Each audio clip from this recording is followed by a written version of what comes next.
A very warm welcome to all of our fantastic speakers, a warm welcome to our students and also members of staff that are on the call. This afternoon we have an employer insight panel into careers in sustainability. And the aim of the exercise this afternoon is to give students an insight into a wide range of sectors in the sustainability industry, and also getting a bit of an idea about how the sustainability agenda is impacting on business all across the country and obviously across the world. And actually, you know, one of the things that we're very aware of is at the University of Plymouth, we're very much at the heart of a lot of these huge changes. And we're expecting literally thousands and thousands of new jobs in this sector to be created. So it's a very, very exciting time. In terms of housekeeping, for students, if you could keep your cameras off and also your microphones off as well. If you have any questions, please feel free to put those in the chat. The way that we're going to be running this today, like with all of our insight panels, is we give our speakers 10 minutes to give a presentation, and then we have 5 minutes for questions at the end. So please feel free to pop your questions in the chat, and we can put those to the speakers, which is really great. So this afternoon, we're very, very fortunate to have a really wide range of speakers. From corporate sustainability to the future energy sector, environmental protection, environmental waste, national weather forecasting, and also lastly we have our own Masters in Offshore Renewable Energy with Professor Martin Hahn talking about the conversion course that we have here at University of Plymouth. Where potentially students from any scientific discipline can actually do a course in offshore renewable energy, and it will give you the basis of sort of underpinning knowledge to be able to enter the industry.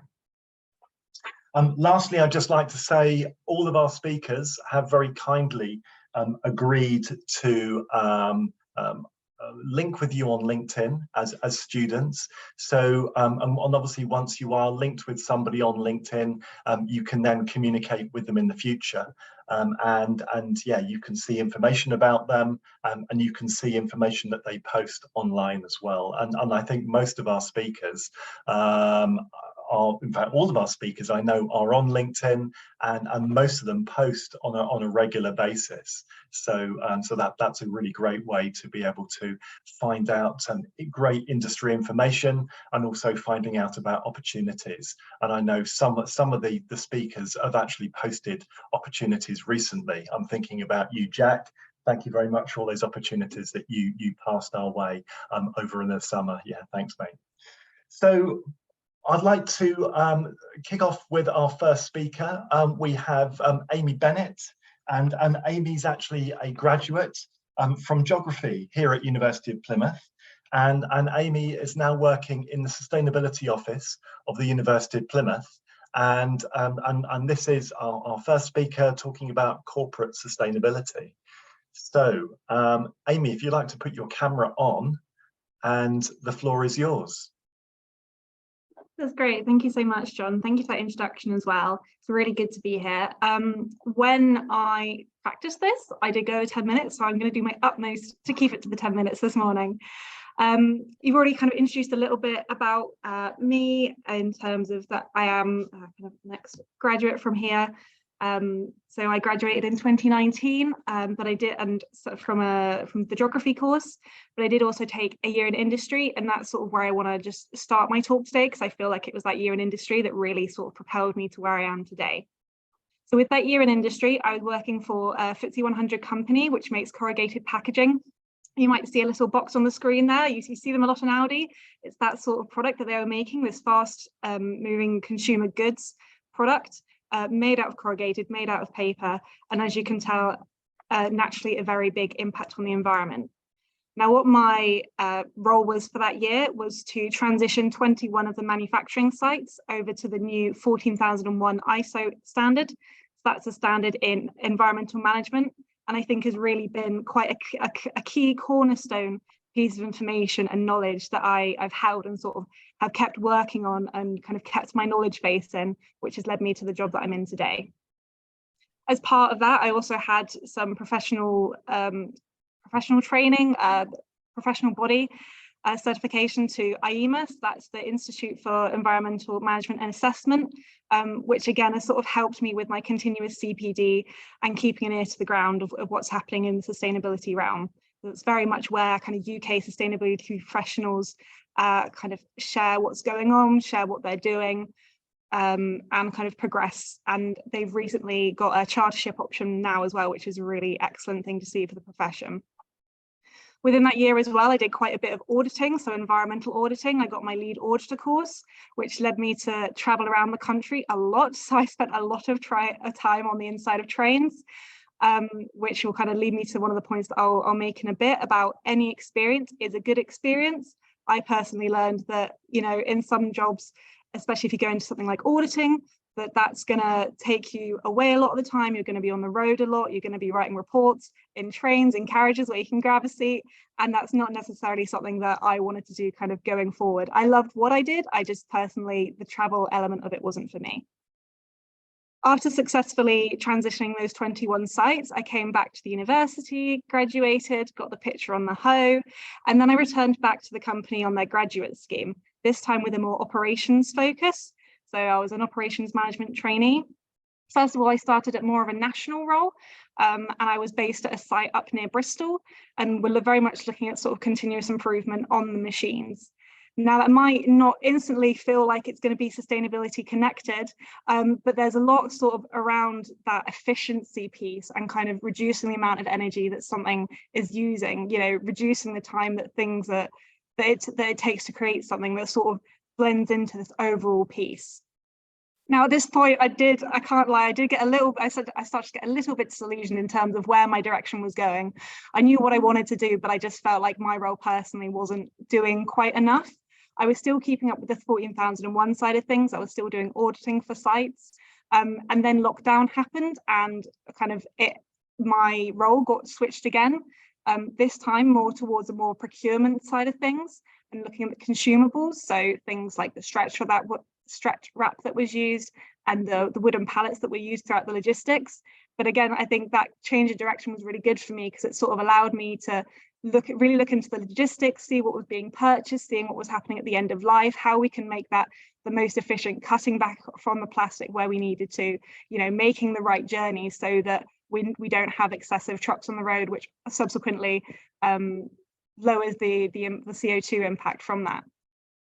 After that kind of period, and when we were then in a sort of that tier system, and some places were open and some places weren't, I got moved again back into sort of a more on the ground operationals role, again looking at machines and how they're best operating. Again, this entire time, really trying to kind of like pull back to that. How is my role currently, you know, helping the wider scheme of things? During that placement scheme, there were a couple of jobs at other companies that I saw and didn't go for because I very much sort of felt compelled to stay with the company that I was in. But it was actually when I saw the job role that I'm in now being advertised that I just decided that life's a little bit too short and to potentially go for something, even if I wasn't sure if it was the right thing for right now. And that's what led me to my role today. So obviously I've had experience in kind of two different sectors. I've had experience in this FTSE 100, this fast moving consumer goods category, very much a private sphere. And now I've also had some experience. I've been in the role for about a year and a half now in terms of the higher education sector, something within the Department of Estates and Facilities, and also a much more public sector. Universities are sort of pseudo public sector, but they very much operate in that public sector way. So I feel like now I have a really good experience of the sorts of things that happen from a corporate perspective when it comes to sustainability and environmental management, and also from a public perspective as well. And kind of going back to that point earlier about 14001, because it's a standard that can be utilised across any organisation. That's why I really feel like it was, for me personally, a key bit of knowledge and a key kind of competency to have, because it meant that I could apply it in a factory with really heavy machinery, and I can also apply it at an educational institute. In terms of key skills, I on more than one occasion have been called quite tenacious, which I don't think is a bad thing at all. And you certainly need to have a bit of resilience. I mean, personally, my resilience does come from being out in nature and reconnecting with nature and kind of reestablishing why I want to do what I want to do and why I have the career that I want to have and why I'm so driven and passionate about it. But also that ability to stay curious, to stay a learner. It can sometimes feel a bit, or I personally felt a bit fatigued coming out of university, in terms of I partly wanted a job because I didn't want to quite go down the master's route just yet. I just felt as though academia, I was done for it for a bit, but there's different ways to learn. You know, there's different ways you can do things part-time. It's just being in a role and picking up in the company, you know, talking to people in different departments and kind of asking about their process as well, which sort of comes on to my point of becoming an engineer. Now, I don't mean that in necessarily such a literal sense, but there's certainly been times in both my role within the FTSE 100 company and in my role at the university, where I've spoken to literal engineers who are kind of the people down on the ground making those improvements, but also, like I was saying, thinking about the processes that are going on and almost engineering those solutions to make them more efficient, engineering those systems so that sustainability is being considered within topics that you might not have previously thought. So, for example, in my current role, I deal a lot with our procurement department, and we're currently implementing the ISO 20400 guidelines. So again, another international standard, and it's good guidelines that any organisation can follow. And it gives us a framework essentially to make sure that sustainability is considered at every point in that procurement process. And that's been something that's been really exciting the last year or so to work with our with the team on, because it's been like pushing on an open door, and it's been wonderful, quite frankly. Another thing as well is just give it a go. You know, you never know, you don't know what you don't know, and kind of any experience is good experience. So even if you do something and you realize it's not quite for you, don't immediately take that as a bad thing. It's absolutely good knowledge to have. And this topic around whether you want to be a generalist or a specialist, you don't feel a need to know that yet. Do know that there are loads of specialist jobs out there, and absolutely we do need specialists in so many fields. But you can also, with a few kind of knowledge in a few key areas, you can get by for a little bit. I won't say coast, but you can certainly get by for a little bit being a generalist, knowing a little bit about biodiversity, knowing a bit about waste and the legislation, the requirements, you know, knowing about air conditioning and how that works and the requirements around that. Keeping up to date with legislation generally, knowing what's happening with EV chargers, for example. There's been some recent legislation around that. All those sorts of things kind of make a larger piece of the pie, so you can make a much more educated decision, as hopefully people on this call will be familiar with the concept of trade-offs, and sometimes those tough decisions are having to be made on you knowing a little bit about a lot, rather than having lots of information on one certain area. And that kind of leads me onto my final points. I know I sort of indicated this on the panel information. But yeah, all experience is good experience. I can't. I'm certainly talking from my own career so far. Think outside the box as well. So, and that's not meant to be a box-related pun related to my previous employer, but think about the other sectors. So I very much got into my with my previous organisation because my dad actually said, "Hey, have you thought about packaging companies? They must be thinking about their impact on the environment all the time." And then I reached out. So it's things like, you don't need to have sustainability officer in your title, you don't need to have environment officer in your title to actually make a difference. If you're an engineer in a water company, you're absolutely playing a part of that larger sustainability agenda, if you will, that's going on. Even if you're you know, working an admin job in the waste sector for a waste carrier, you're absolutely playing a part of that overall picture. And I think sometimes you know, especially if you're not going to get your dream job necessarily straight away when you come straight out of uni. And that's definitely something to kind of keep a hold on to is, you know, in the job that I'm currently doing, what is the impact that I can have now? And I'm very aware that it's just gone over 10 minutes. So I'm going to pause there and ask if there are any questions. Okay, thank you, Amy. That's a really great insight, actually. And while we're waiting for some questions, I've got a quick question for you. I actually work with the geography degree, and there are actually a number of geography students on the call today. And I think one of the things about geography is it's so incredibly broad that, you know, it's very, very difficult to make up your mind which way to go and what to focus on. So how did you decide to do what you did? Well, I didn't, and this is the thing, this is why it comes back to that whole generous specialist. I certainly had some peers that knew that they wanted to, for example, go and work with rivers, or they wanted to go into the planning sector. I very much even coming to uni, I just knew that I wanted to go to uni. I wanted to have a year in industry doing something relatively similar to a degree. No offense to anyone who wants to be teachers, but I didn't want to be a teacher. And I knew I didn't want to do that. I knew that wasn't really my forte, but I knew getting that year in industry, getting some sort of experience would help me kind of push me in that direction. And that's why I'll always kind of big up year in industries and say, if you can get an opportunity, go for it, because that really helped steer me towards this environmental management, because it was that entire 12 months, I would sit back and go, I can't believe this is my job. You know, I can't believe that I get to sit here and do change management in, you know, a large organization for the benefit of the environment, essentially. And you're still only just a student at the same time. Yeah, I was still just a student. It was all about overwhelming at times, but yeah, no, really a really good experience. We do have a question, actually. I'll just read it out to you. Where did you find your placement? And did you reach out or apply through a job ad, or was it through the university? That's a really good question. Thank you to whoever asked that. So That was Amy. Thank you, Amy. Great name as well. So I went through absolutely every single route possible. And again, that's that sort of tenacity, that resilience. I got as many no's as I got people not responding to me.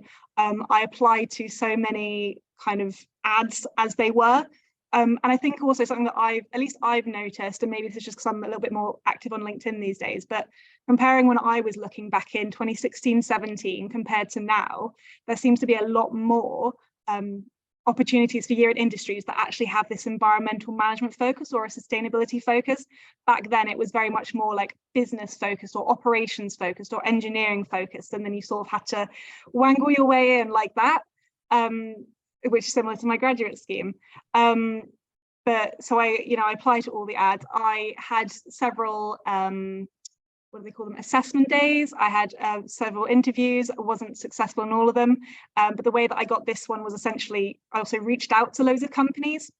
I reached out to loads of companies both in Plymouth and sort of wider afield that I thought, you know, I said, this is who I am, this is what I know, is there anything at all? Very much kind of cold calling, and it happened to work for me. So I'm extremely lucky to have had that experience, but I can see that from even 5 years ago that things have massively improved. Fantastic. Well, you know, that's a wonderful endorsement for students thinking about doing a year-long placement. And obviously, if anybody on the call is interested in doing a placement, we actually have a placement team, and they have appointments on a daily basis. So you can literally just go down to the student hub in the library and get yourself an appointment. And most of those you can get on the day as well, to talk to somebody about opportunities. Another great place to look for opportunities is the Grad Cracker website, where there are loads of fantastic opportunities for student placements as well. One other really quick question for you, Amy, before you go. I had a question the other day from a student about sustainability departments within organizations, and it would appear that most larger organizations nowadays have sustainability officers or departments. Can you just give us a sense of how big the department is in the university, and what the roles are? Sure. So I didn't quite get to, I'm assuming you can see my screen, by the way. I have been assuming this entire time. So I didn't quite get to this slide, but essentially a very broad overview of who our team is at the minute. So we have our head of sustainability, who's Samantha Davies, who's currently on maternity and is due to return early 23. But we have our head of sustainability. Ian Miller is our interim at the minute. We then have a BEMS manager, so that's a building energy maintenance manager, and our energy manager as well. So they very much look after kind of the heating, cooling in the buildings, the kind of utility system. We have a data analyst as well, and James is also kind of a BEMS technician. We also have Matt, who is also an environment officer, but is focused more on the engagement side of things, whereas I'm focused more on the compliance and standards side of things. And then we also have admin support as well. So that's how it currently runs at the university. We know that we also have a relatively small team in comparison to some other universities.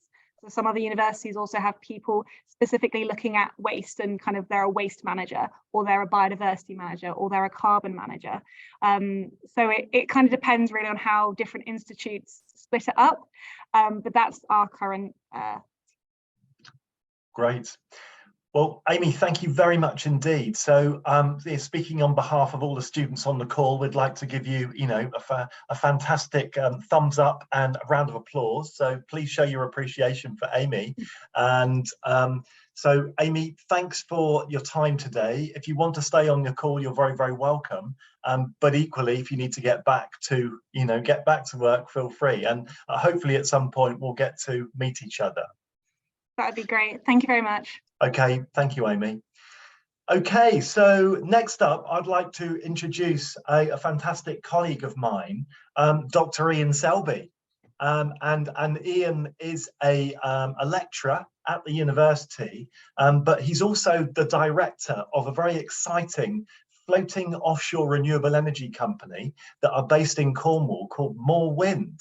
So welcome, Ian. Thank you. Hi, everybody. Can you see my screen? Yes, we can. Can you see the fully?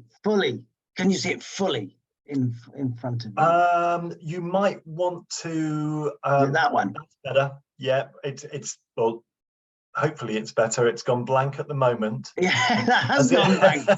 That's handy, isn't it? Let me go back. Yeah. I think you tried to max. Oh, let's just try that again. Just try sharing it again, Ian, and maximizing it. It's this screen. Got that? We've got it, but I can see the preview as well. So if you go to slideshow and yeah, do it in show mode. That's weird, isn't it? It is weird. It is weird. In fact, just go back to how it was before, and we'll just use it in how it was previously. Yeah, apologies for this. It's very odd. It's never done this before. So you can see that screen. It's not too much about the screen anyhow, actually. It's okay. Yeah. So as John suggested, I am currently part of an organisation trying to develop floating offshore wind in the southwest of the UK that you can see on that diagram there. So those sites that you can see, the light purple sites around Cornwall are the latest development around Cornwall and Wales, the latest development for offshore renewable energy, which is called floating wind around the UK. That's the latest phase. If you look to the chart to the left, the point of the chart to the left is not about what you can see, it's what you can't see. So the blue area is, if you like, seabed with nothing on it. All that other colour is seabed with things on it, okay? And lots of that seabed with things on it are renewable energy related. And that is the story that I'd like to talk to you about today, and the opportunities that sort of sit within that for people like you. My background is I've been essentially for 30 years, I've worked in offshore development, resource management, infrastructure, georesources around the world in the marine context and coastal context. And I now have ended up in renewables. The UK is globally leading in renewables. It's a really exciting story. And, you know, in terms of your careers, if you want a positive impact on, if you like, our existence, as well as, I suppose, a broader offer across society and economy about jobs, about livelihoods, about environment, about that sustainable future, then you could do a lot worse than look at renewable energy. So this is decarbonising our energy supply, and also, you know, not forgetting the context we see energy supply in at the moment in a global situation when we have conflict. Things become very difficult.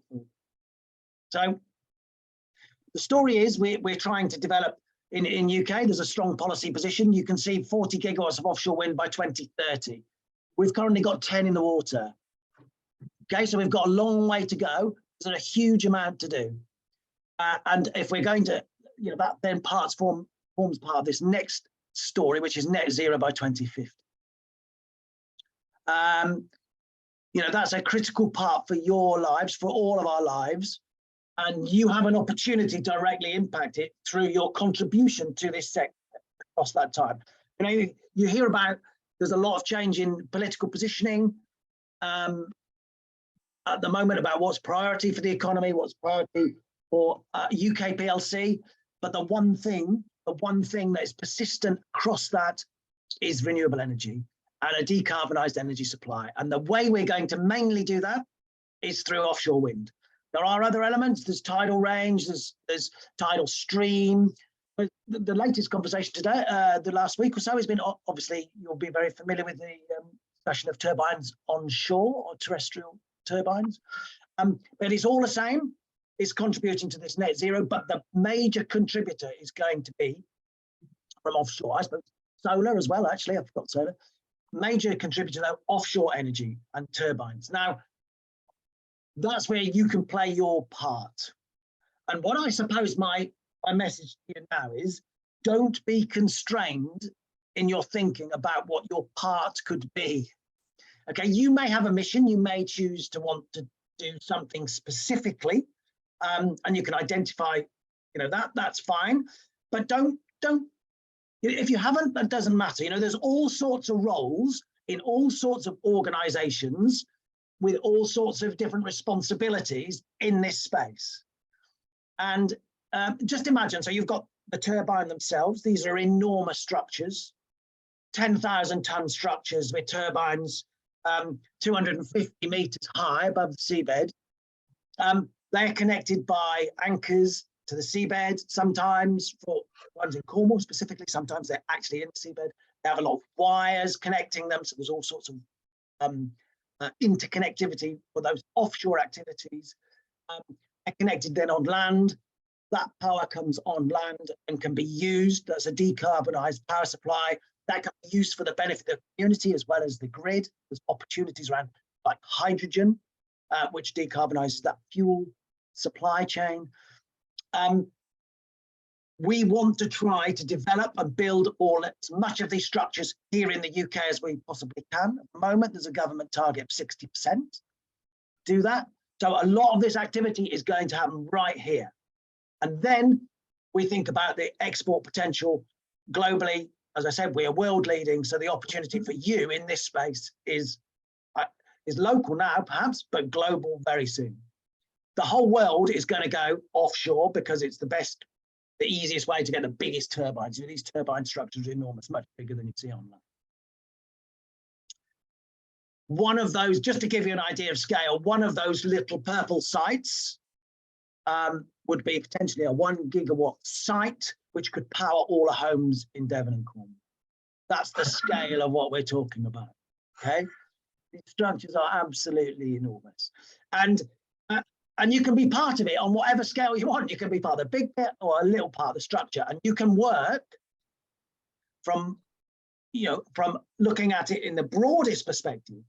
You can work in a sort of consenting environment geoscience space, which is more technical. You can get these permits in place, make sure it's done the right environmental standards, put in the right places, they're safe, all of those sort of things. You can monitor those sites, make sure impacts are managed, all of that. all of those elements. You can build in net gain, you can build in nature-based solutions to all of that perspective, so you can be part of that story. You can be part of the engineering story, which are these structures and all the various elements of them, and that's all sorts of, that's obviously civil engineering, that's mechanical engineering, electrical engineering, all of those elements to this story. You can be part of the port development that services are going to be run out of. You can be part of the construction part, I suppose the construction, the contractors that build these things around the UK that then are taken to this place. You can be part of the offshore operations around that. And then the other, I suppose the other big thing where I think you may disregard initially, but please don't, and that's around the management of this sort of process. These are, you know, globally leading and innovative supply chains that are developing right here in the UK right now. So you can be part of that leading edge, which is a really exciting place to operate. And you can, like I say, you see where you fit. Think about where you fit, but don't be constrained by too much. You know, take away your boundaries and think about actually what you'd like to do and where can you really be fulfilled in this sort of context. You can also choose where you want to work, who you want to work. You know, you can work for a developer. That's a company like Moorwind, like we are based in the Southwest, although we haven't got a site yet. If we're successful, we will be okay to recruit. But other companies that are already established, and those companies like Equinor, RWE, Ørsted, those companies you see in the North Sea, in that North Sea area that have already got wind farms and are building them right now. You can work for that sort of company. You can work for anybody in that supply chain, supplying any of those component parts or services. You can be a regulator, you can sit in government and make sure, hold people, developers to account, everybody to account to make sure it works properly and is done properly to the right standards and regulation. And you can provide technical advice as a consultant as well to all of these different elements of services. And so that, you know, for me, is a very open space that you find yourselves looking into here. You know, you really shouldn't be shy about thinking about, okay, what can I do? What do I really want to do? What difference can I make to this decarbonisation story? Because hey, that is the most important story in town at the moment. It's existential, so it is the most important story. So you could be part of that. And the previous Amy talked about special versus specialised versus general. Well, you're going to need both sorts of people in this context. So again, think about your utility in that space in those same terms. And I just thought I'd just put that fact there. So the view is that there's 27,000 direct jobs in this sector by 2030. It's going to become one of the leading employers in the UK, the sector. I think the offshore, and I've talked mainly about offshore, there is onshore development like solar and the like, but it's smaller scale, and I don't doubt there's opportunity in it, but the scale, the opportunity offshore is remarkable, I think, and worth talking about, because the UK has always held a lead in that. And across this sector, 27,000 direct jobs. Think about how many indirect jobs. It's going to be enormous, and it's not going to stop. It's going to be growing for the next few decades, right here as well in the Southwest. So you can see it. That is going to happen. There's 4 gigawatts on that chart in the Southwest planned for a competition next year. The view is over the next few decades, there'll be 20 gigawatts in the sea, in the Southwest. So you can see the scale of expansion right here in the Southwest. And just to finish off, there's a great reference for Renewable UK. Renewable UK are the trade association for the renewable sector. There's a great page on careers there, all sorts of different I suppose experiences, advice, the way that opens up the opportunity, sort of explodes the opportunity for you, what you'd like to do. So that's my pitch for renewable energy and sustainable opportunity. it's up to you. You know, as far as I can see, it's sort of limitless. There's a great number of opportunities and places to work to make a real difference for all of our futures. Thank you, Ian. That was a fantastically inspirational pitch there. And I just wanted to offer the opportunity for anybody to ask questions from you or about More Wind. You know, one really quick one from me is, you know, if More Wind wins this consultation or the bid, and I did actually have a look at the video from the Crown Estate a couple of weeks ago. There's a lot of work that goes into those bids, isn't it? Incredible. If you are successful, you know, what's your plan? Where are you going to build these 10,000-ton floating platforms? So we don't know yet. Okay. The view is we could be operational by late 20s, perhaps 2030, perhaps early 30s. You know, so the view is there are some ports that we would need to build, some ports to build the structures if we want to build it in UK. So there's some Welsh ports we're looking at, Port Talbot, for instance, Bristol. There's other ports that are being considered for that. Those are for certain elements. Then there's places we'd like to work with to build, to have some of the steel elements. You know, the I suppose the infrastructure, if you like, around those structures as well. And then there's things like cables that we would need to develop, piles, moorings, all of those different things all needs to be evolved in the next few years. And so if the companies win, you're going to see an immediate ramp up. The local companies win, you'll see an immediate ramp up of interest development across the southwest into South Wales, starting the end of next year, and then growing very quickly to make sure these things happen out in the Celtic Sea. Well, it's incredibly exciting, and obviously University of Plymouth, we're right at the heart of the training and the skills that are going to be required in this. And in fact, a little bit later on today, we've actually got Professor Martin Hahn talking about the MSc in offshore renewable energy. So that actually ties in very, very nicely. We've actually just had a question come in from Michelle. And Michelle is asking, how does the recent nuclear energy development fit into the renewables picture, Ian? What's your take on that? So it's, you know, so Hinkley will develop, I don't know, 3 gigawatts or something like that.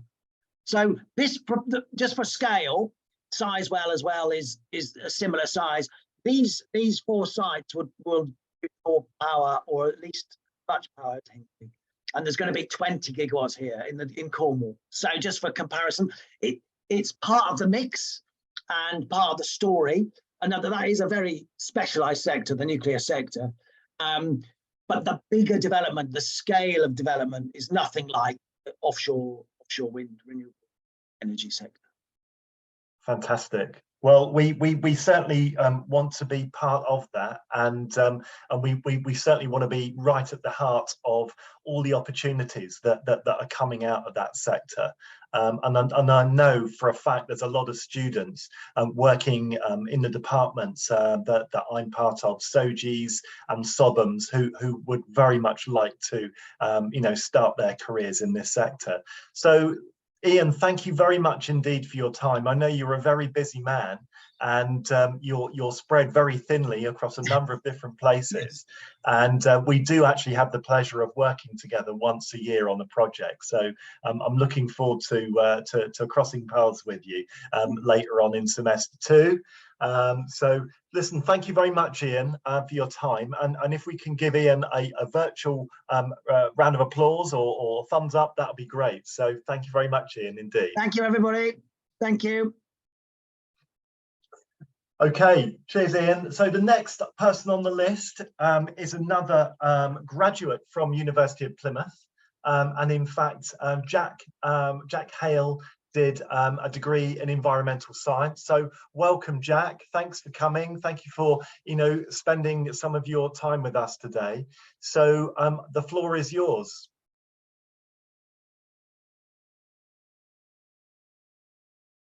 I can't hear you at the moment, Jack. I can see your present. Oh, you're there. There we go. We're getting Jack, there. Apologies. I'm Microsoft Teams is the Environment Agency's chosen platform of choice. So just trying to link up with me Zoom properly. Hopefully everyone can see that. All right. Does that work for everybody?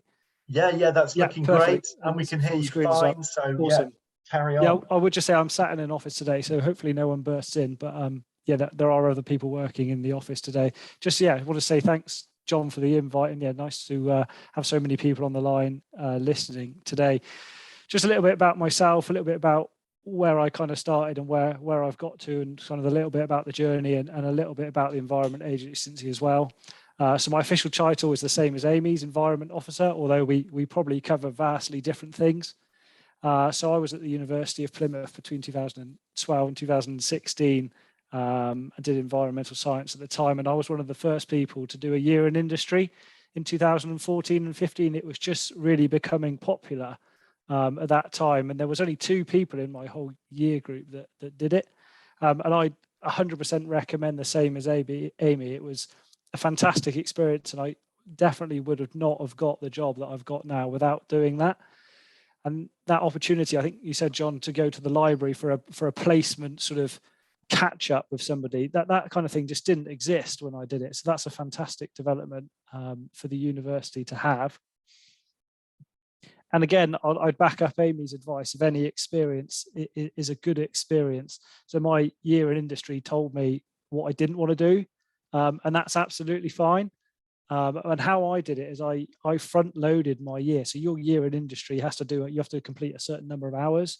So I decided as soon as I finished year 2, I was going to go literally the next week straight into working. Instead of finding a student summer job, I went, right, I'm going to go straight onto placement. And I actually finished at the end of March, which gave me like a double slot of time the next summer to find another job. And that's when I first started working for the Environment Agency. So I got a 6-month contract from April till September. I then came back to university to finish my final year of my degree then. And then as soon as I graduated, I decided I wanted to go to Australia and do some traveling and play a bit of cricket before getting a proper job, if you like. And then, yeah, I came back from Australia and started with the Environment Agency pretty much straight away in the same department that I left 12 months previously.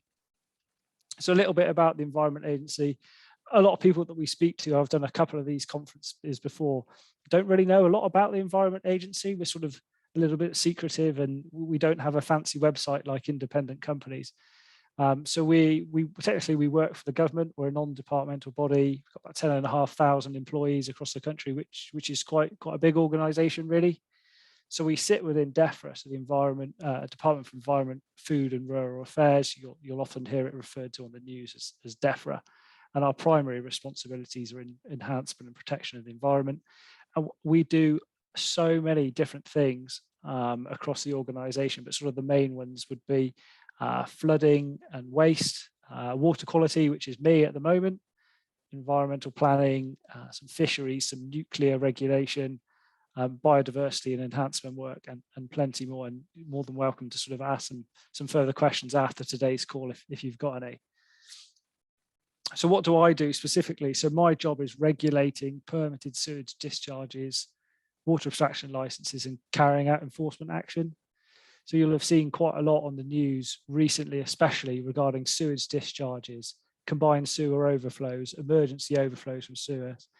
Most weeks there is something in the national news on that kind of thing at the moment, and my job is to make sure that those are legitimate. So we respond to environmental incidents 24/7, 365 days a year. I'm on call on certain weekends, over certain weeks, over Christmas. It just depends which shifts you get allocated.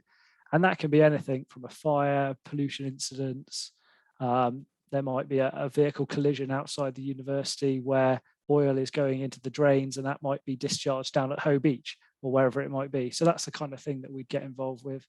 And we do that alongside a number of our partners, which would be Plymouth City Council, Cornwall Council, Natural England, the Wildlife Trust. It just depends who might be involved on it. This is a photograph you might recognise. So this one was a massive story in the national news about 3 or 4 weeks ago. So this is Trevornance Cove in St Agnes, which is about 20 minutes from the office that I work in. And this incident report would have come directly to my team. And it did, because I remember seeing with it, and it was an awful lot of work for us. And this is the kind of thing that comes in all the time. It just happened to be this one made the national news because of the picture.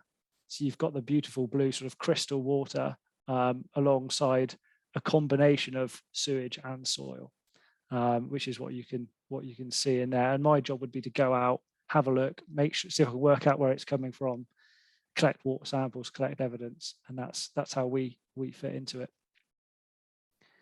Alongside the sort of the incident response stuff, you've got all of our day-to-day permitted work. So the Environment Agency issues permits to companies and organisations to carry out certain activities, one of which is sewage treatment. So in Plymouth, there are a couple of really big sewage treatment works. This picture on the left is a slightly smaller one in Cornwall, and you can see the arms of the trickling filter bed going round, trickling all of the settled sewage onto this filter bed, and then the bacteria on the filter bed treat the sewage. It really is a science how they make all the bacteria work to treat the sewage. This one on the right hand side, it looks like a normal water meter if you've ever taken the water meter reading for your house. But another part of our permitted work is not all water is mains water from South West Water. So a lot of private places will have their own boreholes. So some of the good examples of that will be a dairy farm. And the dairy farm will have 3 or 4 boreholes across the land, sunk 60, 70 meters underground, where they can abstract water with a pump. Each pump will have its own meter, and there'll be a certain amount that they're allowed to take per day, per week, and per year. And one of my jobs is to go and inspect their records to make sure that they're not taking too much. They can also do that from rivers, from canals, estuaries, and all of it's going to have to be estimated or metered so that we don't end up with dry streams and dry rivers in the summer months. 2022, as you're probably aware, has been one of the driest years on record. The Environment Agency and the water companies have declared us in drought, and we probably will be until Christmas next year. So no matter how much it rains this year, if we get all of the average rainfall we're predicting, we'll still be in drought come March and April, which is just a bit bonkers. You think how much it's rained in the last couple of weeks. So yeah, there's loads of stuff online at the moment about how little water there is available in Devon and Cornwall. Permitted waste sites. So there's 2 sides of my job. You've got the water side of it, which is where I now focus. But previously, I used to focus on waste sites.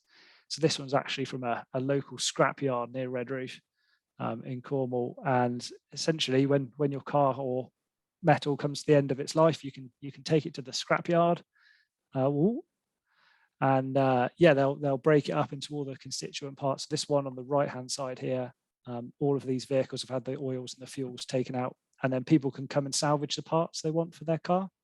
They can come and take off whatever it might be that they need, and then once sort of all the decent bits have gone, it'll go into this pile that you can see here on the left hand side, and it'll get crushed up, and a lot of it gets exported from Cornwall. It'll go to Truro, and then it'll get exported on a boat to somewhere else in Europe, either Spain or Turkey normally. Illegal activities. So this is one of my cases that finished a few weeks ago. So this is an illegal site, so a site that needed a permit but didn't have one. So the person ran 2 illegal sites here where they essentially sent out skips to members of the public. Member of public fills it up, pays 250 quid, normally in cash. Person who runs a skip company picks it up, but instead of taking it to a legitimate site, they just dump it in a field. So they've got no costs. And this person here, you can, hopefully this link might work. Let's have a look. This person here this was one of my investigations, so I had to collect all the evidence. And he was taken to court, a Truro Crown Court. You can go and have a read of this one later. And he was fined 237,000 for doing it. So we did loads of work on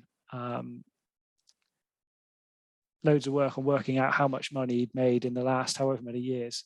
And that's how much the court decided to fine him. But yeah, go and have a look, go and have a read. It's quite an interesting case of if you do things that are against the law, then it will catch up with you. This is another case that I worked on. So this one, we had a call, member of the public on our incident hotline. So a little bit like the police, you can just call the Environment Agency to report something. Member of public said I can see someone nearby, they're taking asbestos roof off their house, they're putting it into bags, they're loading it up on their boat and just throwing it out to sea. Washes up on the nearest beach with children playing in it, and it's just totally wrong. So yeah, my job, knock on the door, look, what's going on, what you're doing with it, and it ended up costing him about £3,000 to do it properly. Made him take all the bags off the boat. We suspect he'd already done some of it, but couldn't prove it, obviously, being out at sea. Going back to the kind of employment side of it, I think some of this featured in the little blurb. Be persistent. With my placement, yeah, there wasn't a service that the university provided. I just kept emailing people to say, I'd like to come and work for you, please. And they can only say no. The worst thing that anyone will ever say is no. And don't get downhearted if you don't hear back from people. They quite often, people want to help, but can't or are unable to. But there's always someone out there who will be able to support that. Ask for feedback if you're unsuccessful. If you have an interview, it's always worthwhile doing. Or you missed this, you missed that. You could have put a bit more detail on that. And a lot of it is more about how you answer the question rather than what you actually know. A little bit like exams on an academic level. There's no harm in being speculative. If there's a job that you fancy the title of, just go for it. They can only say no. When it comes to working flexibly has now become so much simpler with COVID. But today's conference is obviously being held online, but when I did this in 2020 and 2018, we did it in person. And it's much easier for someone like myself and Amy and Ian to commit to an hour online than a whole day on the train or whatever to work. So it's the same for jobs.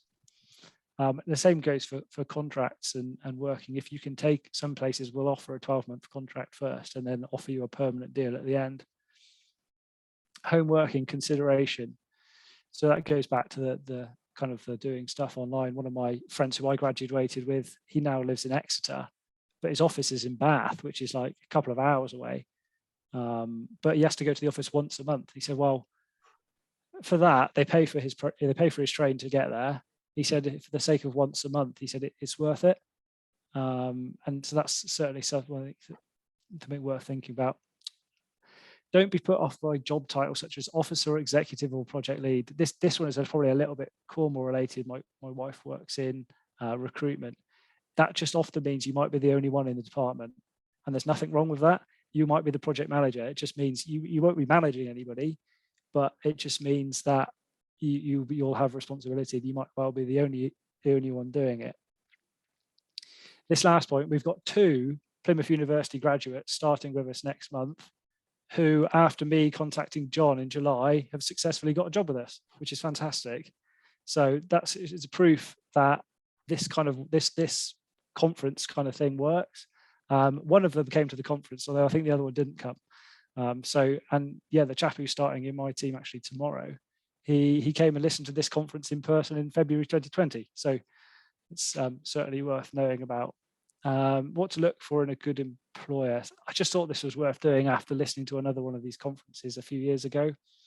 So what we would advocate and I would advocate was the opposite to what he was advocating at the time. Is it all about the paycheck at the end of the month? It's flexible time more important for you. So like for me, I've got two very young children, and if I want to take them to appointments or things like that, then it really does help. Getting paid for the overtime and unsociable hours that you do, working on weekends and stuff. Some private companies kind of expect people to stay till 7, 8, 9 o'clock on a Friday. Do you have the option to work at home, a company vehicle? Everyone, like for us, everyone gets an iPhone. Those kind of things really do make a difference. And do you kind of feel valued as an employee? Are you just a number to the company you're working for? And if you are going for an interview, there's no harm in contacting someone on LinkedIn to say, look, I've got an interview with you guys next week. If you're able, it happens quite a lot. I've had people contact me who've been successful and unsuccessful when they've applied for jobs with us. And then, if someone's got any further questions, that'd be great. We've got internships and things that come up, including placement years, always worth looking out for on our website. And I've sent them to John previously, and I think John's probably circulated them to different departments that are relevant. It's always worth keeping an eye out for those as well. Great. Jack, thank you so much. That's absolutely brilliant. And yeah, thank you very much for giving the message out about placements and about how valuable placements are. And absolutely, you know, it makes such a difference, students having done a placement year. Have we got any very, very quick questions for Jack before we move on to our next speaker? Because I'm aware we are running slightly late, but we should be okay. There's nothing coming through, Jack, but listen, thank you so much. And obviously the offer's there to link with Jack on LinkedIn. And if you have any further questions, please feel free to message Jack that way. And Jack, I hope we're going to get a chance to meet each other at some point in the near future, because I live just down the road from you, actually. So okay, interesting. Yeah, I'm surprised our paths haven't crossed just yet. It's also worth noting that those placements are paid as well, which makes it so much more financially viable for a student, for sure. Brilliant, brilliant. Lovely. Cheers, everyone. Thank you very much. Okay, thank you, Jack. Bye-bye. Brilliant. Okay, all the best. Bye-bye. Okay, so moving swiftly on. So big thank you to Jack there. And if you can give him a virtual round of applause, that would be marvellous.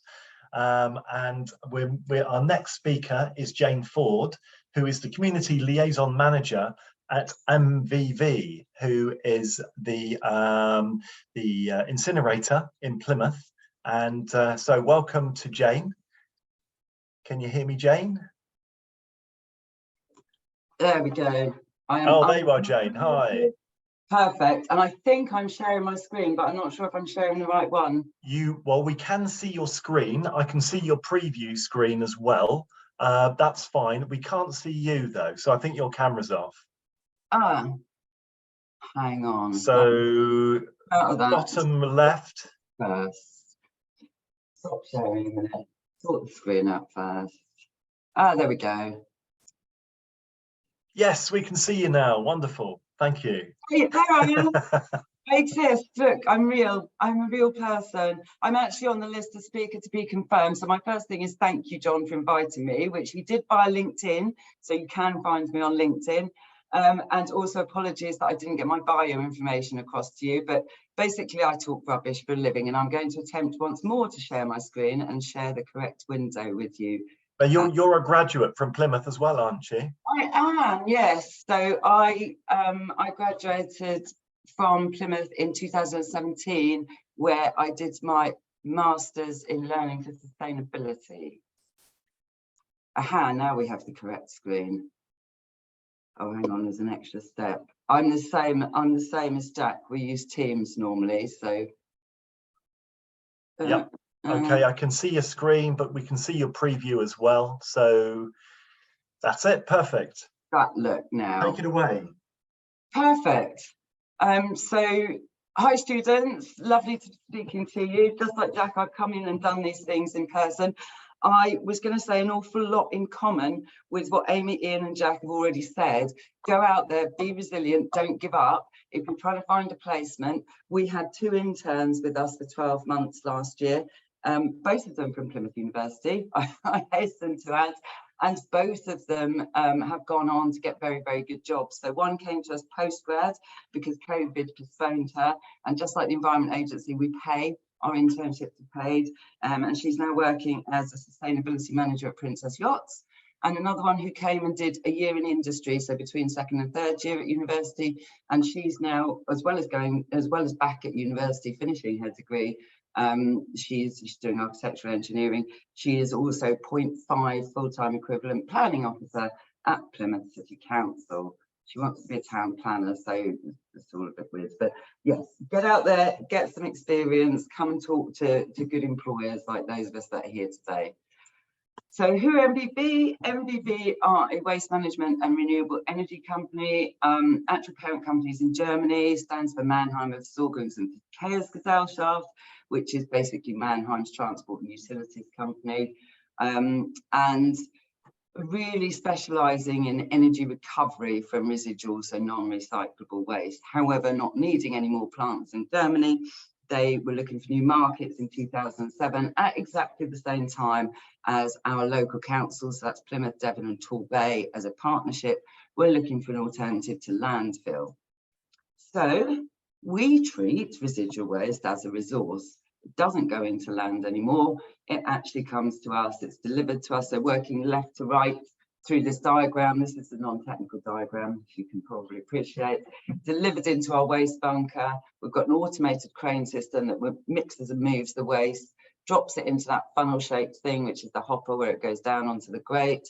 The grate is a moving grate and we force air up underneath so that we're burning at very high temperatures. It's about 1,000 degrees in there, using the heat from that waste fire to boil water in a boiler kettle. It's actually the walls around the furnace to generate steam, to turn a turbine and to drive a generator. We generate all of our own electricity, we power the whole of the dockyard, and we export any surplus electricity. It's classed as about 50% renewable. We carbon date our flue gases, and I don't want to get too much into the process because I'm conscious of time here. So it's basically a fuel. There you go. We can talk at more depth at another time. So as you can imagine, being originally a German company, most of our operations are in Germany, and you can see that once we'd fulfilled the waste need that existed, we moved into other forms of renewable energy, so biogas, biomethane, wind, small amount of solar. So our old landfill site in Mannheim is now a solar farm, for example. We have one SIN in Germany. There's a black dot down there. I don't know if you can see the cursor down here, near to Mannheim. That's actually a coal-fired plant that powers the district heating system. That will be coming offline in less than 5 years' time. We've got some very, very ambitious climate targets. So the first thing I'm going to do is that great big cross through the Czech Republic. So we were the 3rd largest district heating provider in the Czech Republic, but we have sold all of those assets because they are not prepared to move away from fossil fuel at the moment, and we can't achieve our carbon reduction targets. So in typical German fashion, I hope I don't offend anybody, I would say this to my German colleagues, we just got rid of them. It doesn't work for us. We will not continue to endorse. And you can find out a lot more about, we call it the Mannheimer model, the Mannheim model about sustainability at MBB from our website. So moving on locally, our company exists simply to treat the waste that was previously landfilled from the South West Devon Waste Partnership area. It's not the whole of Devon. Exeter have got a small energy from waste facility as well, so they take East Devon's waste. We take some of Mid Devon, we take some of Teignbridge. Exeter take the bits that are closest to them. We take all of West Devon, all of Plymouth, all of South Hams, and all of Torbay. And then Torridge, North Devon, they're at the moment going up to Avonmouth, so to the Viridor site up there. But we fundamentally exist to help local councils move away from landfill and move up the waste hierarchy. So my job of talking rubbish exists to make sure that energy recovery, which is what we're doing here, is put very firmly in its place in the waste hierarchy. We're not trying to say this is better than recycling. It absolutely is not. And recycling is not better than reusing. And I'm quite sure that I'm talking to the already converted young people here. So I will not labour the point. People say to me, you know, why are you promoting recycling and reuse and waste reduction when you want fuel, as it were? But this plant was built, the capacity specifically calculated with increased recycling, waste reduction, and actual over time decreased amounts of residual waste. So if we don't achieve those decreased amounts of residual waste, then there's a danger we will need more energy from waste facilities to deal with it. So that's why I don't feel any conflict. How I got involved in the project is because it's right on my doorstep. So you can see a lovely arrow that says EFW plants, and then another arrow that says my house. Now that I have a job working for MBB, it's actually quicker for me to walk to work down the footpath there and come in the back gate than it is to drive around to the edge of the dockyard. The location, though, is really important in terms of energy efficiency from the plant. Because we have the dockyard as our main customer, and they have a steam heating system, we are one of a very small handful of energy from waste plants that achieve true combined heat and power. And that means we can bleed some steam from the turbine. So we cut out electrical and mechanical losses at the back end there, and we send that steam to the dockyard's existing steam heating system. So they have switched off their fossil fuel boilers, which they used to use to generate steam, And so the overall carbon saving for this project compared to landfill and compared to generating steam from fossil fuels, and we calculate this every year, so in the previous 12 months, was about 84,000 tonnes of carbon dioxide saved. So that's quite a significant environmental impact. But more importantly, and just like the other people that have been on this call, I want to talk about the future for the waste industry. So students from the university were asking me 9 or 10 years ago, have you considered carbon capture? And we were all laughing at them because it's hugely expensive, there's a huge energy cost to it, and it takes up a lot of physical space. But now we are entering the realms of it is going to be mandatory for energy from waste facilities to have carbon capture. So we have joined something called the Bacton Thames Net Zero Cluster, which is down, I've reinstated the map from the early slides actually, so you can see how these link to where our facilities are. There's nothing really here at the moment, and Ian was talking about infrastructure under the sea and on the seabed. So the problem with carbon captured from energy from waste facilities is that it cannot be used in things like the drinks industry because it's not considered clean enough because it's been generated from waste. So we would be looking at carbon sequestration. So down in Ridham, which is this plant here over in Kent, there is a cluster. There's a big paper mill, there's another big energy from waste facility, there's another power station there, and they've all got together looking at transport and sequestration of the carbon. So this would be to putting it back under the seabed, the opportunity to use empty infrastructure pipes that used to be, for example, gas pipelines that are no longer piping gas inshore. And then for our plant up in Dundee, the Scottish carbon capture and storage. So there are all sorts of expertise, technical knowledge that's going to be required. We've done a lot of research and feasibility studies in Germany.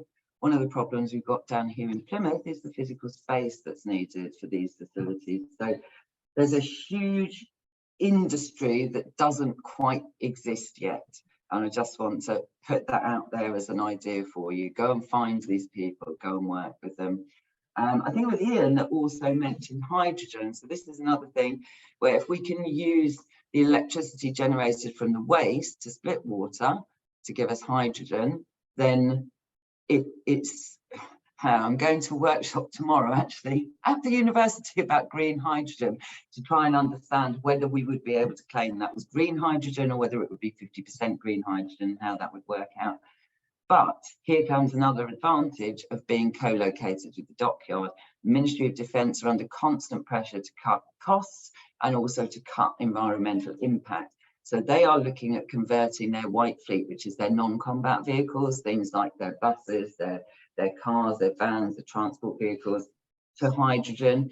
And so they would, let me just, here, down here, this car park is known as RN4, and it edges onto our access road. So the idea would be that the MOD, probably with Babcock, would develop the hydrogen plant, and we would run an electricity cable to power it as part of our existing energy supply agreement with them, so that they can be generating as renewable as possible. We've also, so John introduced me as community liaison manager, which I was up until a few months ago actually. I now work UK-wide, so working on our development projects. We've got a new community liaison manager in post here and another one up in Dundee actually. And one of the projects we're looking at is near Bournemouth, and this is an existing waste site. So there's an aggregate site here, there's commercial recycling, there's an MBT plant, and there's a gasification plant that never worked. So the plan is to replace that with an energy from waste plant, co-locate a hydrogen plant there as well as carbon capture. And then the idea is that the local council will move their depot for their fleet of waste vehicles to this space here, and they will convert them to hydrogen power. So it's a really, at the moment, that's my favourite, apart from Plymouth, obviously, which is the best project in the world.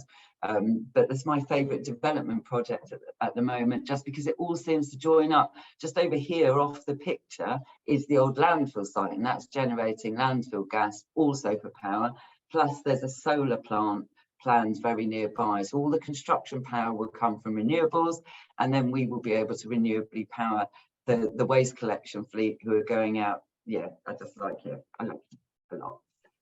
And then anaerobic digestion bears mentioning, because it will become policy in the not too distant future. We're still not sure when, that councils will be required to collect food waste separately. It's classed, I would say it's energy recovery, but it is actually classed as recycling. That's partly because you get an organic fertilizer that can go back onto the land.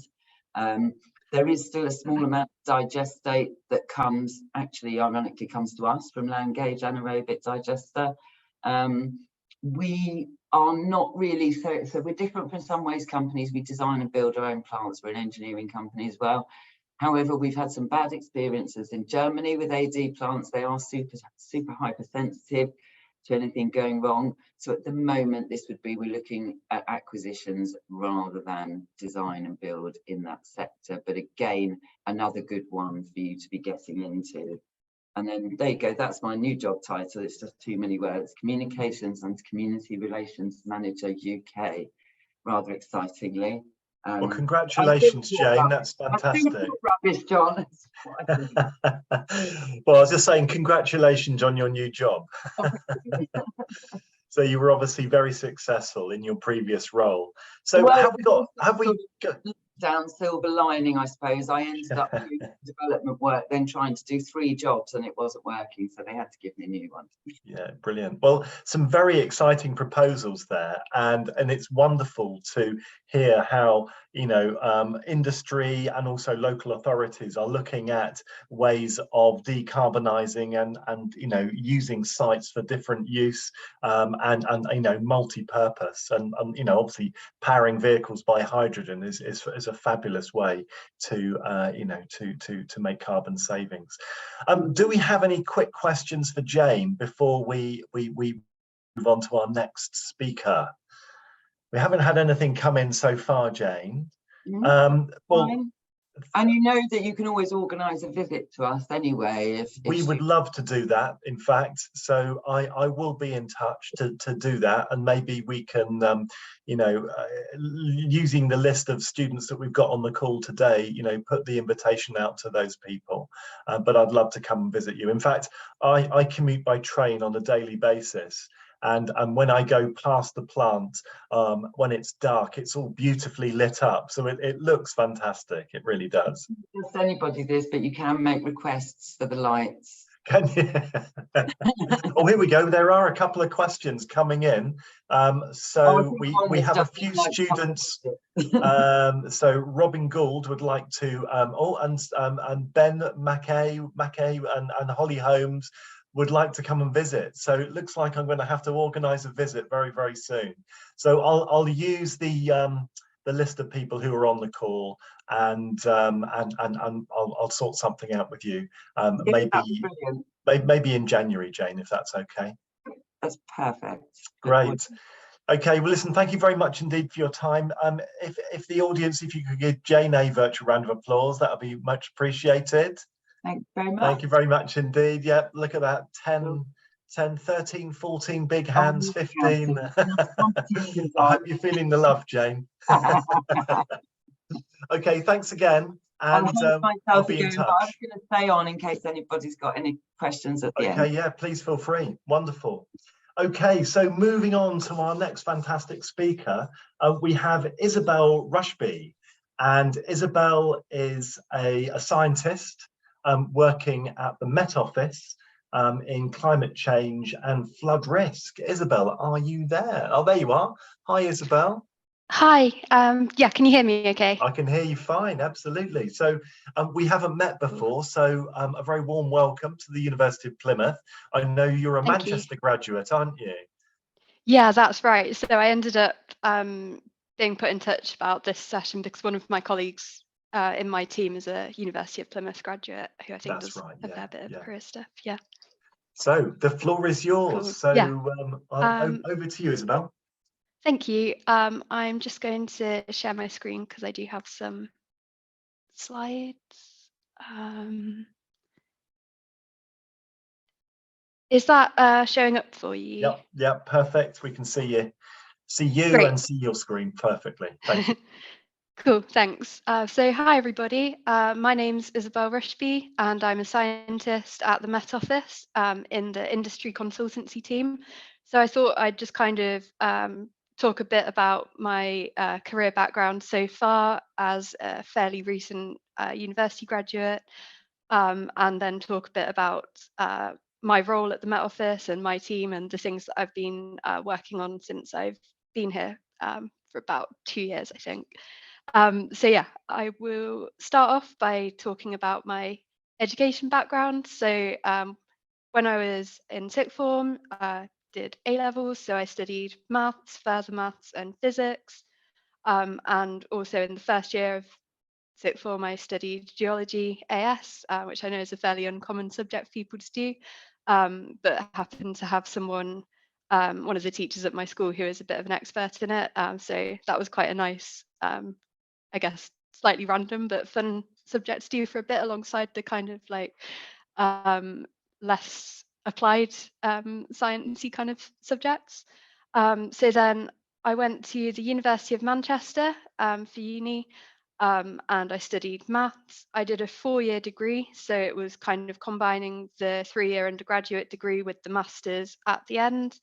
And while I was there, I studied a variety of maths topics, so pure maths, applied maths, which is kind of more physicsy stuff, or like kind of algorithms to solve problems, that kind of thing, and then statistics, and also started learning how to code using Python and also R.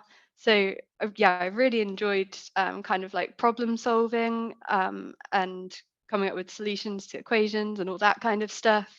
But my degree at Manchester was definitely like more on the theoretical side of things. And I was also lucky enough to do a year abroad at the University of California.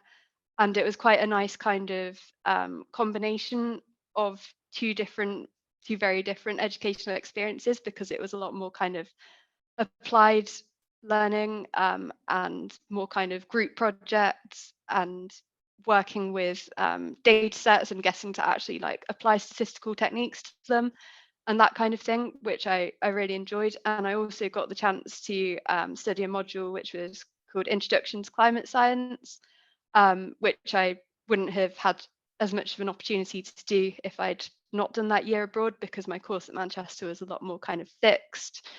And yeah, it was just really cool to get the chance to study outside of my main subject for a bit as well.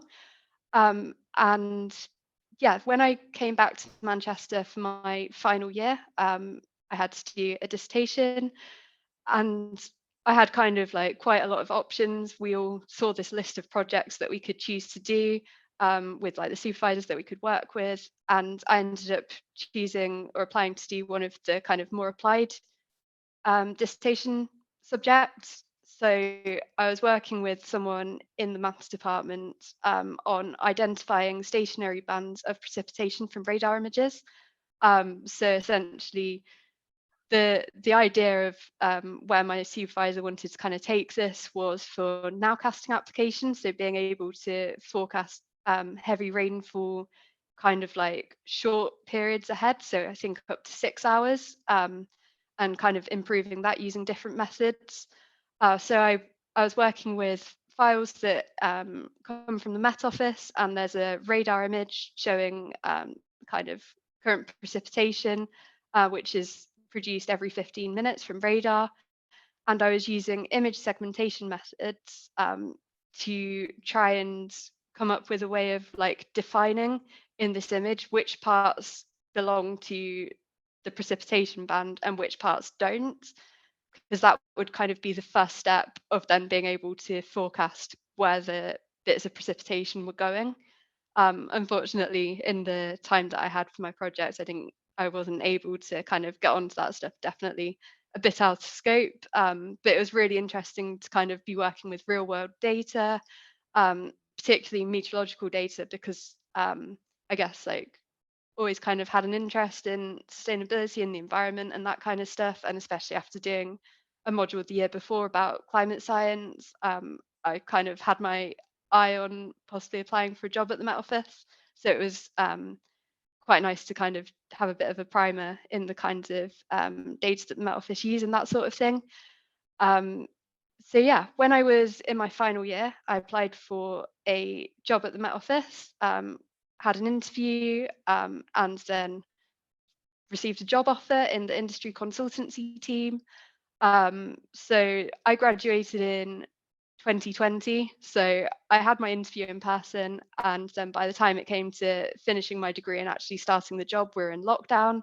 So I actually started remotely, which has definitely had its challenges, but lucky enough to now be able to go into the office at Exeter HQ more often, which is really cool building, really nice to get the opportunity to kind of meet people in person after not really getting to.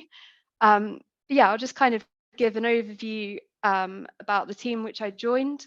So industry consultancy at the Met Office is within the kind of wider industry science and consultancy area.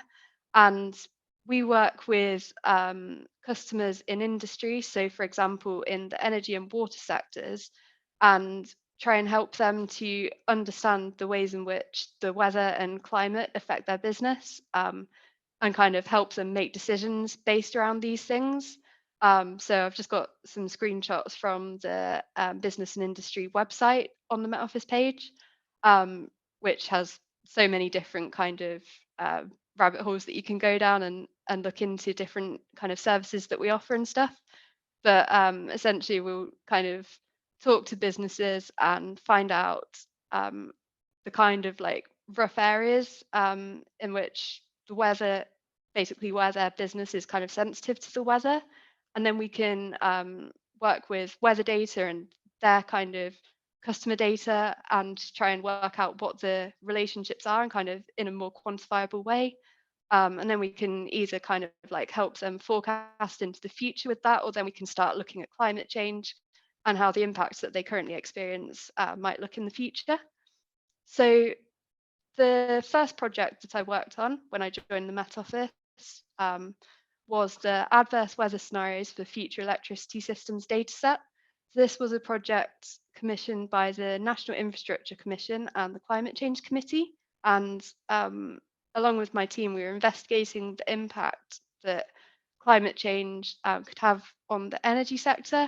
And in particular, we were looking at how resilient a highly renewable electricity system would be to extreme weather events. So as we kind of move towards net zero and become more reliant on wind energy and solar energy, which are obviously dependent on the weather, the people who are kind of making decisions about where we install wind turbines and solar panels and all that kind of stuff, they're quite interested in the types of weather events that could mean that there's particularly high demand for energy at the same time as low renewable supply, so that they're kind of able to model what these events would look like and how they'd cope to them and make sure that we'd be resilient to them. So as part of this project, I helped to develop the methods to characterize relevant meteorological events in both the present and future climate. So in order to do this, we were working with a few different data sets, which meant doing a lot of data processing to try and get things into the same format and fill in kind of variables that were missing and that type of stuff. So I made use of a lot of the programming and statistical skills that I picked up through my degree. And then I also learned a kind of technique in statistics, which was totally new to me outside of university, which is extreme value analysis, and use this to identify specific kind of levels of extreme events that the energy system modelers who would use our data set would be interested in. So essentially, if someone wanted to test how resilient a particular like future energy system would be to say a 1 in 50 year extreme weather event, we'd be able to read off this extreme value curve, which I've shown at the bottom, and you'd be able to essentially like see what kind of event you'd be looking at that would occur at that kind of interval. So by doing this method, we picked out a series of events with associated wind speed data and temperature data and solar radiation, and uploaded it onto the CEDAR archive, which is like a publicly available data archive for environmental kind of data. So it's quite a nice project because everything's publicly available, and we've had lots of people contacting us already to kind of ask questions about this data set and say that they've been using the data set in their energy modeling and kind of looking at future planning and stuff. So that was a really like interesting and rewarding project to be a part of. And then the other kind of main areas that I've been working in at the Met Office is with the water sector. So I've been doing a lot of statistical modelling to predict the household water usage that's associated with weather conditions, and then applying the statistical models that I've trained to actual weather forecasts, which the Met Office produces every day anyway. And then by doing this, we're able to send out operational forecasts of water demand to our customers, which they can receive every day, which kind of helps them plan ahead, because the weather forecasts say it gives them a 10-day warning of roughly how much water usage they should expect based on the weather, and they can kind of prepare more water or like put in contingency plans and that kind of thing ahead of it. I'm also working on some subseasonal demand forecast. So this is where we link water demand to different types of weather pattern, like circulation patterns, and where the different high and low pressure is around the UK, and use this to kind of extend the forecasting window up to like 2 weeks to 4 weeks ahead, and give our customers a less accurate but kind of further ahead idea of what water usage they could be looking at. And what I really enjoy when working with the water sector as well is that we're very involved with people within the water companies, kind of like having meetings with them, talking to them to understand what they make decisions based on when they're kind of running their operations, so that then when I'm kind of doing my analysis and presenting results and stuff, we can present them in the way that's most useful to the customer. I really enjoy like making nice plots and kind of looking at the different ways that you can present results and communicate them and that kind of thing. So it's really nice to get that customer interaction rather than being, I guess, kind of separated from that. So that's kind of a quick overview of my background so far and what I've been working on over the last couple of years in my team. But yeah, if anyone has any questions, feel free to ask now or get in touch with me. I've put my email address here, and then I've also got my LinkedIn and Twitter on these QR codes as well. But yeah, thank you. Thank you, Isabel. That was absolutely fascinating. Amazing. Has anybody got any questions for Isabel on any of the technical stuff that she's doing, or any general questions? Okay, there's a question from Rowan. Is it beneficial to know how to code if applying to the Met Office? I think it depends a lot on which job you're interested in. So not everyone who works at the Met Office is a scientist. There are lots of kind of like customer relationship managing kind of jobs, and I guess like project management and all those different types of things. But then even within, I guess, like the kind of scientist profession, there's kind of different levels of coding and different requirements. But if it is something that would be helpful for a particular role, then it will say on the kind of job advert that it's one of the things that they're interested in. I think if it's something that you think you'd enjoy and you want to kind of open up your options, then for me, like being able to code definitely has been a benefit, but it's definitely also not essential to work at the Met Office, depending on kind of what area you're most interested in. Great, well, thank you for that. I know many of our students do use our studio. Oh, we have another question here from Luke. Do you have any advice for applying or knowledge of how to get into operation meteorology and forecasting? So the best place to look for job adverts in general, I suppose. Oh, sorry, my light has just turned off, if you can see that.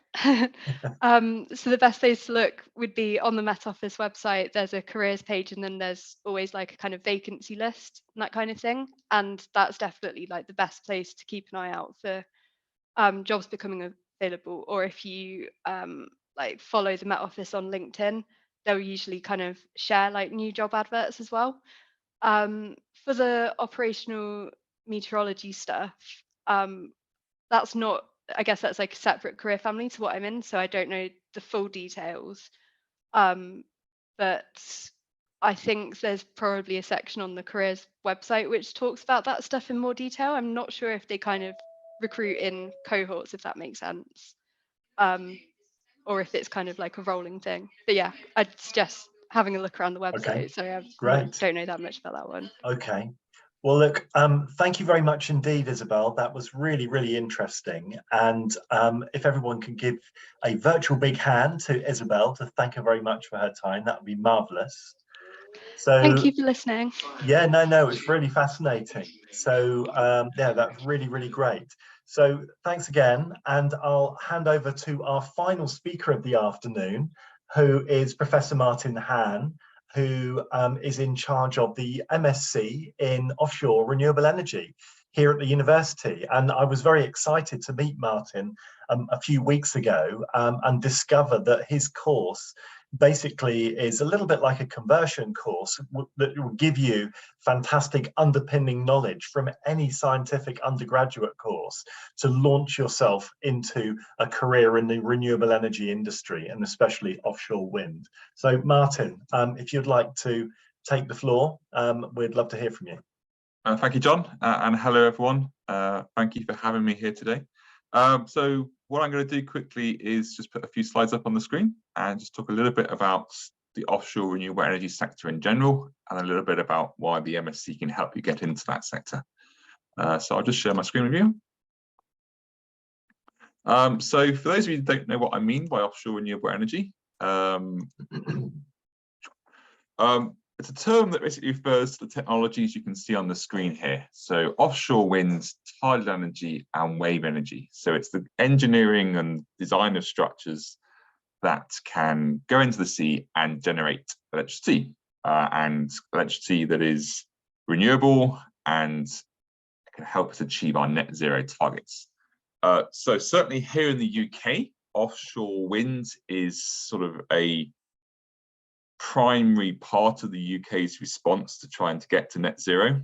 Certainly in the last sort of year, targets for offshore winds have gone from a target of 40 to now 50 gigawatts of installed capacity in the next 8 years as a response to sort of the energy crisis that we're experiencing due to the war in Ukraine. So for the UK, this is a massively expanding sector.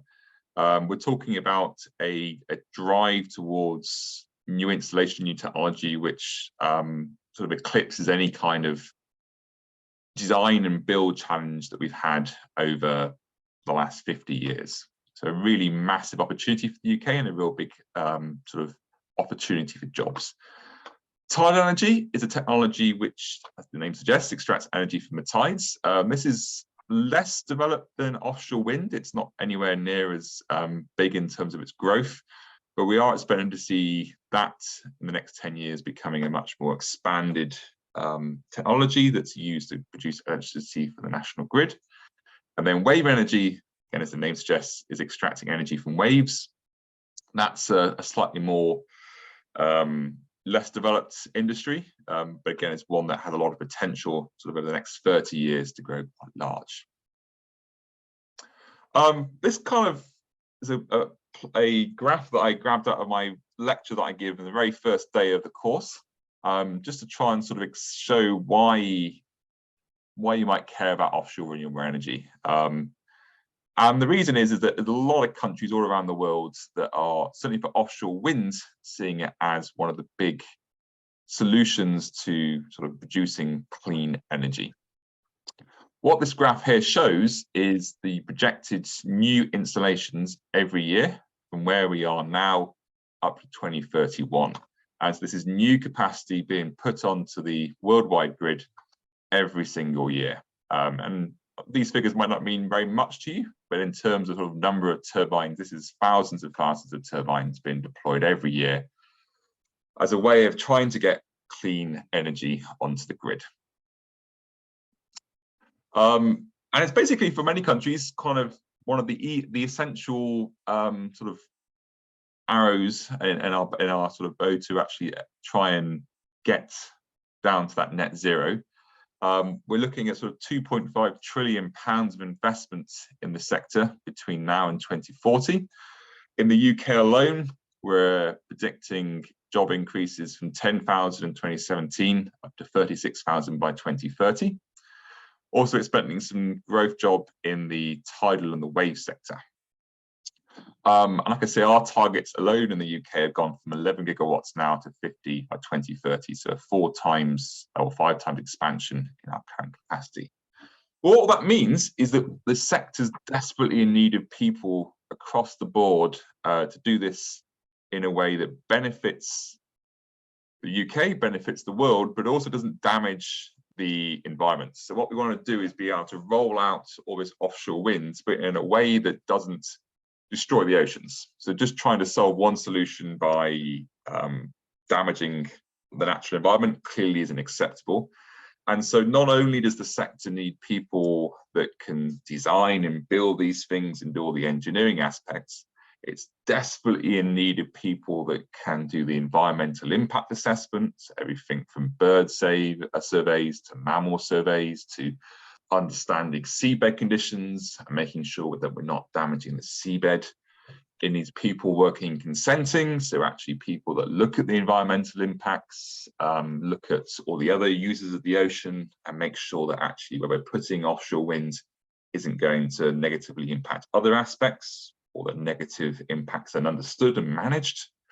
It needs people in the engineering side of things, but also needs people in logistics, people in management, people in finance, people on the legal side of things. There are a whole range of people that are desperately needed by the sector to actually help bring offshore renewable energy to fruition over the next 10 years. And then going forward, we're expecting growth right up to 2050 and beyond. So why would you come to Plymouth to sort of study offshore renewables? Well, Plymouth, so the MSc I'm talking about today, we set up this MSc about 12 years ago now. It was the world's first MSc in this sector. And 12 years ago, if I was giving this talk, I would have been very much talking about the potential of the industry. And it's amazing over what a sort of 10, 12 years, how things have changed. So it's gone from being very much, how do we do offshore wind and offshore renewables, to how do we do it quicker and how do we get as much of it into the sea as we can in a way that is sustainable but gives us the sort of zero carbon energy that we desperately need.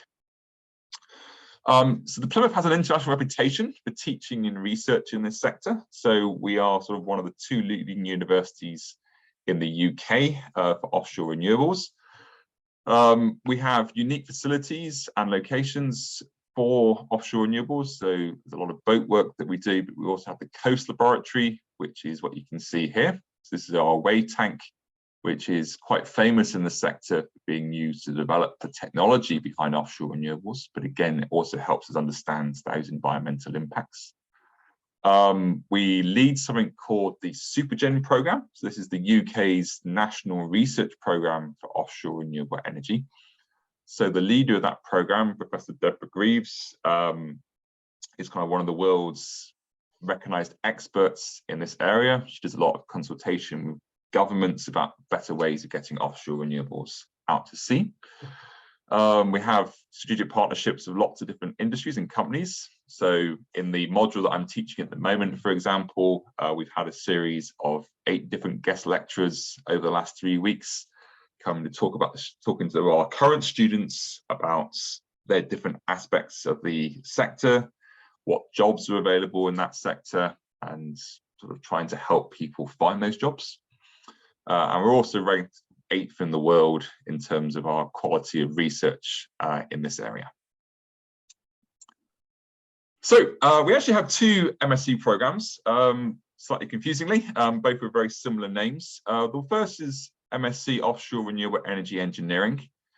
This is one that's much more designed for engineering graduates, so I won't talk too much about that in this presentation, but just to say that if you are interested in more the aspects of how these machines work, how we build them, etc., then it's a program that might be of interest to you.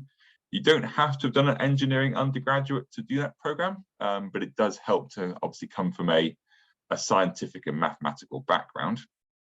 The other program is the conversion program, which John mentioned. This is just the MSc Offshore Renewable Energy, and it's a program which is designed to take people from a wide range of different backgrounds, so from marine and environmental sciences, geography, business, economics, etc., and give them a broad understanding of the entire offshore renewable energy field. So it's not just about sort of the engineering aspects or other specifics of the sector. It's about how all those different fields tie together. So how people from an environmental background help us develop sites, how people from a finance background help the whole sector actually finance itself, how the legal aspects work. So the program is designed to give you a sort of a good, deep understanding of the breadth of the sector. In terms of the modules and sort of specific content, in semester 1, we have the 3 core modules at the top there. So the introduction to offshore renewable energy is the module that I run. So that's a module, like I say, where I try and introduce the students to all the different content across the sector. So I have yesterday, in fact, we had a presenter from the Offshore Renewable Energy Catapult talking about all the projects that they're doing in the North Sea to try and understand environmental impacts of offshore renewables. Last week, I had someone talking about offshore renewable wind in the Celtic Sea. So there's a big development going into North Cornwall and other work that's going in at North Cornwall to get offshore wind online.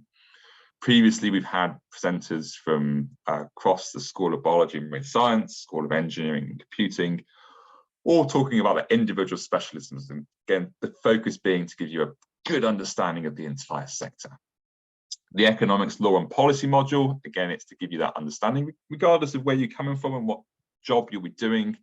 It's important to understand that economic law and policy framework that drives the sector. Got a research skills module just to sort of up your understanding of how we apply things like coding, statistics, all those different things to actually develop new understanding in the sector. And those option modules you can see on the screen there are enabling you to sort of focus the program a little bit more to your particular area. So if you're interested in going into environmental impacts, then we'd be expecting you to take the remote sensing and GIS module, the marine processes module, and maybe the economics module. I'm also adding a planning module next year as well. If you're looking to go more into the legal side, then we again change your module slightly. Anyway, so that's kind of a broad overview of what we offer. I won't go through the engineering one in particular detail, but hopefully that gives you kind of an idea of what we offer, and also an idea why you might be interested in offshore renewables. Like I say, I think it's a really wonderful time to get into the sector. I've been working in it now for 12 years, initially as a university PhD student, and then sort of working my way up through different research projects, teaching projects. Like I said, 10 years ago, this would have been a very different talk. We'd have been saying this is a sector with a lot of potential that you could be potentially getting a job in. It's now turned into a case of the world needs to have renewable energy, needs to have it as quickly as possible. And the big problem we're having is actually doing it quickly enough.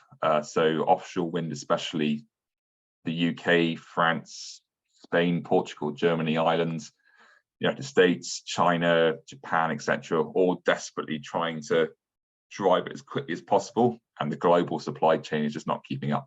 So the big challenge at the moment is just being able to do it as quickly as we can. Yeah, so a great time to be in the sector.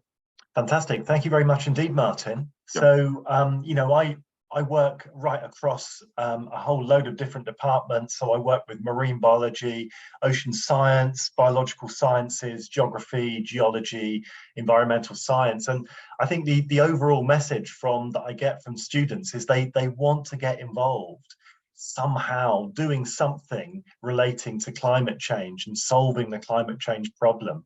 And for me, this is like, you know, a perfect area, really. And I do really would love to kind of open lots of people's eyes to obviously the opportunities that exist, in the industry, and also looking at how to get in, and obviously your course is a potential great way to get that underpinning knowledge to then be able to impress lots of employers. So yeah, it's great to have you along today. We have got one question. A couple of questions actually. One of the questions is, will there be big markets for geologists for this soon? And a second question is there any additional funding, grants or funding available, as this is a critical need area? Okay, so in terms of geologists, absolutely. So there's a real deep need to understand seabed conditions and how those seabed conditions influence everything from how we install these devices in the sea to how we anchor floating systems to how we deploy cables. So absolutely a big need for geologists in the sector. Additional funding and grants. It's been discussed, so I go along to quite a lot of the industry meetings. It has been discussed by the sector. At the moment, none that I'm particularly aware of. Where they are pouring a lot of funding is into skills training, sort of not at university level, but trying to get things like more welders to do things. Like I said, they're desperately trying to ramp this up. So at the moment, they're pouring a lot of those funds into sort of more those hands-on skills-based jobs. Whether that will change, I don't know. I think, Anna, I would agree that it probably is needed because it's such a critical area. But whether the funds will actually arrive or not, I don't know. It's probably a governmental question more than anything else. Maybe in 2 years' time, there may be a slightly different story on this. Yes, it's a fascinating topic to teach on because unlike my other teaching, I have to literally almost rewrite my lecture slides every year because things are moving so quickly, which makes it a very nice place to work in. Yeah, sure. We do have another question, Martin. Phoebe Burridge has asked, what's your background in the offshore renewable energy industry? Okay, so I'm very much personally on the engineering side of things. So my involvement in the sector started back in 2009 as a PhD student, not at East University. I started off on wave energy systems. So my role at the time was there's a new concept of wave energy device. I spent a long time trying to get that working and understanding how it would work. I then moved to Plymouth when the Coast Laboratory opened. And so apart from lecturing and teaching, a lot of my role now is testing new concepts and devices. So I work with companies developing new offshore wind systems and looking at actually ways that we can improve the efficiency of those. So offshore wind comes in two flavors. Most offshore wind that you'll see at the moment, so if you fly out of London, for example, and look down, you'll see large banks of offshore wind turbines. They're all placed into the seabed. So you have a large tower that's anchored into the seabed. The big thing that the UK is developing at the moment, and we're just on the cusp of rolling out, is floating offshore wind, where these wind turbines are on floating platforms. So I do a lot of work working with companies to make their floating platforms more efficient. So getting the same energy out for less material, less cost. And a big thing that I do at the moment is carbon content. So trying to drive down the carbon content a lot of installations. So we historically in the sector has used a lot of steel. Steel has quite a high carbon content, especially if you're shipping it from China, for example.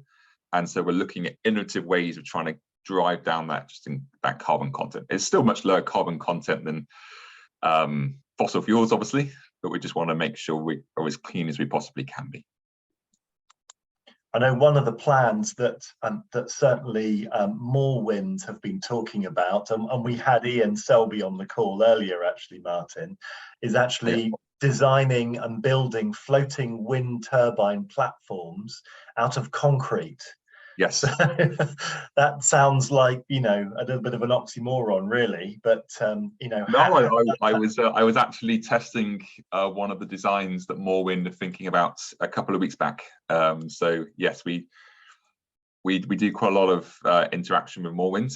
So one of the big things that we've been doing is a project with one of their partners to actually look at how well their design will work. And actually that's something that I'm offering to the MSc students this year as a dissertation. So one of the things we try and do is companies that come and test with us and work with us, we encourage them to offer dissertations to the students. So for example, this year, I'm hoping to get a couple of the current cohort working on a project that's related to Morewind's development stuff. So yeah, it all quite nicely links together. It does. That's a fantastic offer, really, and it's, you know, if you're a student doing a project like that, which is so incredibly current, that gives you, you know, it's like doing work experience, really. It's, you know, it's a fantastic thing to add to the CV. Yes, indeed. Great. So are there any more questions for Martin before we wrap up the afternoon? Okay, doesn't look like we've got any more. So Martin, thank you very much indeed for your time today. Obviously, if people want to have more information, they can contact you directly, and there's a link. Martin's actually got a profile page on the University of Plymouth website.